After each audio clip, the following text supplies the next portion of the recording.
преступление не могло оставить равнодушным ни одного адекватного человека, да, который об этом услышал. И я хочу сказать, что это не просто какое-то преступление, это не какое-то там ограбление или какой-то разбой. Понятно, что люди вчера, да, вот двое молодых людей пострадали из-за своей гражданской позиции. Я хочу сказать, что сейчас особый период, фактически уже началась предвыборная кампания президентская.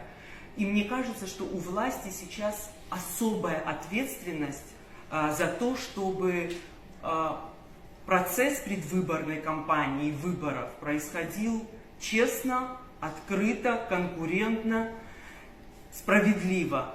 И мне кажется, что если сейчас власть, которая должна провести расследование и выдать нам результаты этого расследования, и наказать тех людей, которые совершили данное преступление, мы можем смело говорить о нарушении фундаментальных прав человека, гражданских и политических прав, да, право на безопасность физическую, право на свободу слова, право на свободу выражения мнения, право на свободу передвижения в собственной стране и так далее.